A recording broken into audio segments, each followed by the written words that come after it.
Uh, Konnichiwa, minasan. Watashi no name wa Firza Aditya Librian Permana. Firza to yonde kudasai. Kyou wa, watashi wa, watashi wa, bunpo no dai 37課を紹介します。Hai. Nama saya Firza Aditya Librian Permana dengan NPM 202006516030 akan menjelaskan Bunpo, mempresentasikan Bunpo bab 37 tentang ukemi, ya, yang artinya itu kalimat pasif.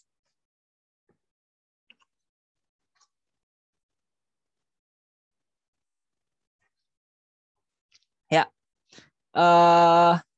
dalam kalimat pasif itu kita harus mengubah kata kerja itu menjadi kata kerja kalimat pasif.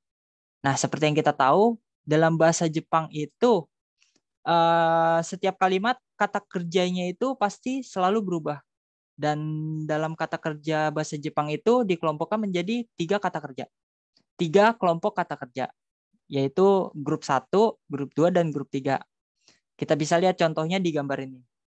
Dalam grup 1 itu perubahannya itu yaitu perubahan dari huruf belakangnya, huruf belakang sebelum mas. Nah, dari vokal I berubah menjadi vokal A, lalu ditambahkan dengan remas. Nah, kita ambil contohnya lagi nih.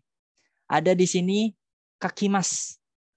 Nah, kakimas ini berubah menjadi kakaremas. Lalu ada fumimas, berubah menjadi fumaremas. Ada yobimas, berubah menjadi yobaremas. Terusnya ada lagi torimas, berubah menjadi toraremas. Ada imas, berubah menjadi iwaremas. Terusnya ada lagi machimas, berubah menjadi mataremas. Ada osimas, berubah menjadi osaremas. Nah, di grup 1 ini sebetulnya ada kurang 2 bentuk. Nah, di grup 1 ada 2 bentuk yang nggak ada di gambar, yaitu bentuknya gu sama nu. Nah, gu itu kayak oyogu. Oyogu itu berubah menjadi oyoga remas. Oyogi masnya jadi oyogi berubah jadi oyoga. Masnya berubah menjadi remas. Oyoga remas. Nah, sinu itu jadinya sinaremas. Nah, kalau nu itu kan bentuknya itu cuma satu ya, sinu. Terusnya pola kalimat sinaremas saya belum pernah nemu. Jadi ya mungkin alasannya karena jarang dipakai jadi nggak dimasukin ke sini kali. Nggak tahu saya. Mungkin saya yang belum nemu sinu jadi kalimat pasif. Tapi ya udah lanjut. Lalu ada grup 2. Grup 2 itu yang belakangnya itu kalau kata kerjanya itu ru, cuman ketika jadi mas itu ru-nya hilang. Kayak ini homemas, homeru kan asal katanya, berubah menjadi homemas. Lalu ada perubahan kata kerja pasifnya itu homemas itu dari homemas menjadi homeraremas. Nah, terusnya ada lagi sirabemas, jadi sirabe raremas. Ada mimas, jadi miraremas. Jadi kita ambil contoh lain lagi deh. Misalnya kayak tabemas, tabemas, taberu. Jadi tabera remas. Nah, kayak gitu. Terusnya ada dari grup 2 kita lanjut lagi grup 3. Nah, grup 3 ini gampang nih karena cuma 2 kata kerja. Grup 2 juga sebetulnya menurut saya grup 2 itu gampang karena grup 2 itu tinggal menambahkan raremas, tidak perlu diubah-ubah kayak grup 1 kan. Kalau grup 1 itu diubah-ubah. Kalau grup 2 itu gampang tambah raremas, asal kita tahu aja yang mana sih kata kerja grup 2, nah yang mana kata kerja grup 1. Kalau kita udah bisa bedain yang mana kata kerja grup 2 sama kata kerja grup 1, seharusnya cara menghafal perubahan kata kerja grup 2 di kata kerja kalimat pasif ini gampang seharusnya. Nah, terusnya ada, kita lanjut lagi. Ada grup 3. Grup 3 ini gampang, cuman punya 2 kata kerja, yaitu kuru dan suru. Nah, perubahannya itu ketika menjadi kata kerja kalimat pasif itu kita ubah penyebutannya. Kayak kimas. Kimas berubah menjadi kora remas. Nah, Dishimasnya menjadi saremas. Saremas dan koraremas. Yaudah, apalin aja dua itu. Kalau udah apal, gampang.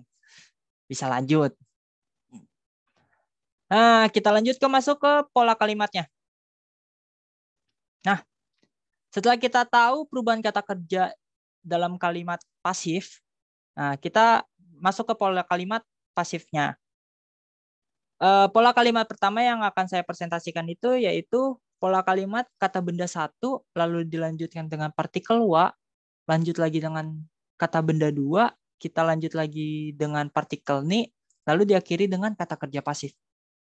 Nah, pola kalimat ini tuh menyatakan aktivitas yang dilakukan orang kedua atau kata benda dua pada orang ke satu. Nah, orang ke satunya ini berarti posisinya itu ada di kata benda satu. Yang dilihat dari sudut pandang ke satunya atau sudut pandang dari orang ke satu. Sudut pandang kata benda satunya. Contohnya nih, kita langsung ke contoh. Sensei wa watashi o homemashita. Nah, di kalimat ini bentuk kata kerjanya itu masih homemashita, berarti bukan kalimat pasif. Ini masih kalimat aktif. Artinya itu guru memuji saya. Nah, kalimat aktif ini karena homemashitanya itu belum berubah menjadi kata kerja pasif. Kalau diubah menjadi kata kerja pasif, berubahnya itu menjadi karena homemashita itu yang tadi grup 2, jadi berubahnya homeraremashita. Nah, kita ubah dulu nih. Dari yang tadi itu sensei yang di depan, kita ganti jadi watashinya yang ada di depan. Kita ganti watashi wa sensei ni homeraremashita. Nah, ini kan sesuai nih dengan pola kalimat yang di atas. Kayak watashi jadi kata benda satunya, terusnya dilanjutkan dengan partikel wa, sensei-nya menjadi kata benda dua, lalu dilanjutkan dengan partikel ni, lalu diakhiri dengan kata kerja pasif yaitu homeraremashita, yang kita artikan dalam bahasa Indonesia itu jadi saya dipuji guru. Nah, ini baru menjadi kalimat pasif. Nah, pola kalimat ini juga nggak hanya digunakan untuk manusia aja, bisa juga digunakan untuk benda bergerak sebagai pengganti orang keduanya atau kata benda keduanya. Nah, misalnya itu contohnya watashi wa inu ni kamaremashita. Nah, saya digigit anjing. Watashi wa-nya manusia, tapi inunya itu binatang. Jadi nggak hanya bisa nggak hanya untuk manusia, cuman kayak benda bergerak, binatang, mobil, terusnya pesawat dan lain-lain itu bisa dimasukkan ke dalam pola kalimat pasif ini. Nah, pola kalimat kedua yang kita akan pelajarin itu ada kata benda satu, lalu dilanjutkan dengan partikel wa, terus yang ditambahkan lagi kata benda dua, dilanjutkan dengan partikel ni, lalu kata benda tiga, terusnya partikel o, dan diakhiri dengan kata kerja pasif. Nah, ini sebetulnya kelihatannya apa bedanya sih sama yang tadi? Ada wa-nya, ada ni-nya juga. Nah, bedanya itu di sini ada kata benda tiganya. Nah, kata benda tiganya inilah yang jadi pembeda nih. Kita lihat penjelasannya. Pola kalimat ini tuh nunjukin bahwa orang kedua, nah atau kata benda keduanya, melakukan sebuah perubahan terhadap kata benda tiga milik orang ke satu. Jadi kata benda duanya ini melakukan sesuatu kepada benda ketiga yang dimiliki oleh kata benda pertama. Kita langsung masuk ke contoh. Di sini ada kalimat aktif ya. Ototo ga watashi no pasokon o kowashimashita. Yang artinya itu adik merusak komputer saya. Nah, di sini kan masih kalimat aktif nih. Si adiknya itu merusak komputer saya. Kowashimashita. Kowashimashita itu masih kalimat masih kata kerja aktif. Nah, kita ubah menjadi kata kerja pasifnya yaitu koa saremashita. Yang tadi ini berarti grup pertama. Kata kerja grup pertama, karena perubahan koasu jadi koashimas, merubah si-nya itu berubah jadi sa, lalu ditambahkan remas. Nah, koa saremas. Nah, di sini karena bentuknya lampau jadi koa saremashita. Kita ubah susunannya kayak pola kalimat yang tadi. Watashi wa, jadi nih kita ubah lagi. Watashi wa ototo ni. Nah, ototo ni pasokon wo kowasarimashita. Nah, komputer saya dirusak oleh adik. Berubahnya jadinya.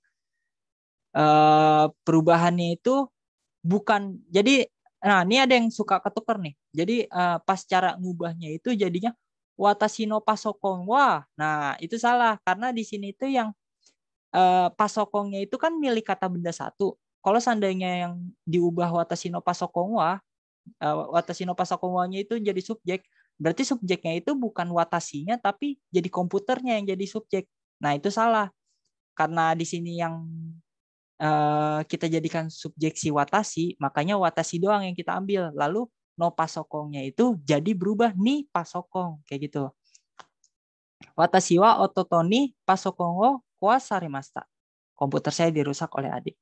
Nah, serupa juga nih sama kayak pola kalimat sebelumnya. Pola kalimat ini tuh dapat digunain selain manusia. Dapat digunakan juga untuk benda bergerak dan lain-lain. Contohnya itu ada watashi wa inu ni teo kamarimashita. Saya merasa terganggu karena tangan saya digigit anjing. Nah, ini nih saya dalam kurung merasa terganggu itu karena dalam pola kalimat ini itu cuman digunakan ketika orang kata benda satunya itu merasa terganggu terhadap perilaku kata benda dua. Nah, karena itu ada yang bertanya jadinya nih, gimana kalau kata benda satunya itu menyampaikan rasa terima kasih lah, rasa senang. Kalau tadi kan rasanya rasa kecewa, merasa terganggu kayak gitu. Nah, kalau merasa senang itu apakah bisa menggunakan pola kalimat yang sama? Nah, kita punya catatan nih. Nah, catatannya itu jika orang kesatunya itu merasa ingin mengungkapkan terima kasih, nggak bisa menggunakan pola kalimat yang ada di belakang. Nah, pola kalimat yang di belakang itu hanya digunakan untuk orang kesatunya itu jika merasa terganggu atau merasa kecewa terhadap orang kedua yang melakukan sesuatu pada kata benda ketiganya. Nah, cara merubahnya sebetulnya bukan merubah, kita tinggal tambahin doang. Kayak jadinya itu pola kalimat yang tadi ketika orang satu ingin mengungkapkan perasaan terima kasih, pola kalimat yang tadi kita tambahkan dengan te moraimasu. Nah, contohnya nih, ada dua perbandingan nih, ada dua perbandingan. Kalimat pertama itu ada watashi wa tomodachi ni jitensha wo shuri saremashita. Nah, kalau ini kan watashi wa itu pengen merasa terima kasih gitu, merasa terima kasih, ingin berterima kasih terhadap temannya yang sudah memperbaiki sepedanya. Nah, kalau seandainya pakai pola kalimat yang di atas, yang watashi wa tomodachi ni jitensha wo shuri saremashita itu, dia salah pola kalimatnya. Karena pola kalimat ini digunakan untuk merasa terganggu atau merasa menyesal. Kan aneh kalau dia sepedanya diperbaiki nama temennya tapi dia merasa terganggu. Nah, gimana nih caranya biar mengungkapkan pola kalimat yang merasanya terima kasih gitu. Nah, kita tambahin te moraimasu. Watashi wa tomodachi ni jitensha wo shuri shite, jadi shite moraimashita. Nah, watashi wa tomodachi ni jitensha wo shuri shite moraimashita. Nah, ini baru yang benar nih kalimatnya karena ada moraimashita, merasa terima kasih. Jadi ada rasa senang, perasaan senang terhadap sepeda yang udah diperbaikin oleh temannya. Kayak gitu. Nah, selanjutnya itu ada pola kalimat kata benda. Kata benda, terusnya lanjut dengan partikel ga atau wa sesuai kebutuhan. Lalu dilanjutkan lagi dengan kata kerja pasif. Nah, kata kerja pasif itu kata kerja pasif di sini itu dapat digunakan pada waktu pelakunya tidak menjadi persoalan. Jadi sang pelaku itu tidak masuk persoalan. Jadi yang subjeknya itu bendanya. Nah, bendanya. Jadi nggak ada pelaku di sini. Misalnya kita ambil nih Nihon no kuruma. Nihon no kuruma kan benda nih. Pelakunya nggak ada nih. Nihon no kuruma wa sekai jue yushutsu sarete imasu. Artinya itu mobil buatan Jepang telah diekspor ke seluruh dunia. Diekspor ke seluruh dunia. Apa yang diekspor? Mobil buatan Jepang.